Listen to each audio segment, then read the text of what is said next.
everyone, my name is Sarah Overby, and today I'm going to be talking to you about standardized testing in schools. Okay.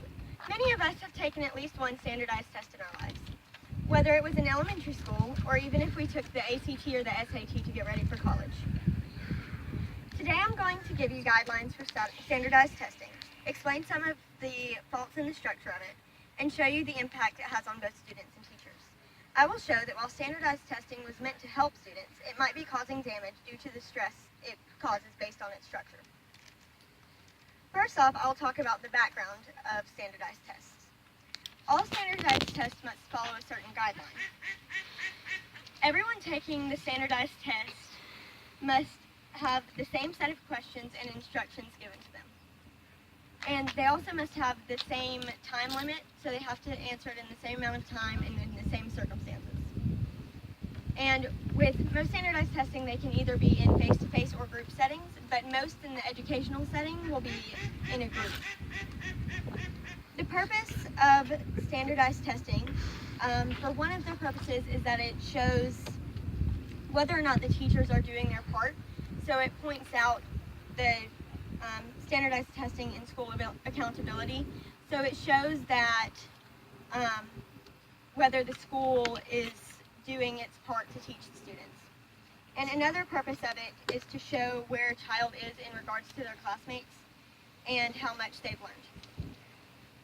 With logistics of the standard testing, there are many issues with the scoring of it, because the test can be scored in different ways depending on who's scoring it. For instance, there could be two people that had the same answer to a written response part of the test, but if it's two different scores, it could be judged differently. And it also can't be exact unless all the questions are multiple choice with only one absolute correct answer. There are also many things that can impact score, which can be a problem with standardized testing. First, if students have test anxiety, it can cause them to do poorly, whether they know the material or not, simply just because they are stressed. Also, if there is a student with a learning disability or a language barrier, that can also make it a lot harder for them to do well on the test, even if they know the material. For instance, if there's wording that's on the test in the question that doesn't make sense to a student who hasn't learned English all of their lives, it can be a lot harder for them to answer the question correctly. The last thing I'm going to talk about is the impact that it has on the students and teachers. The impact that it has on teachers and the teaching material, according to an article called Classroom Impact of High Stress Testing, many teachers were interviewed about testing in schools, and several stated that they felt like they weren't doing the best thing to help their students succeed. And it was just showing that it's mostly basic things. You're not really getting any enrichment out of it with the students. And then also stress and pressure. There's more pressure and stress put on the teachers, because if the students don't get high enough scores, then the school can be shut down.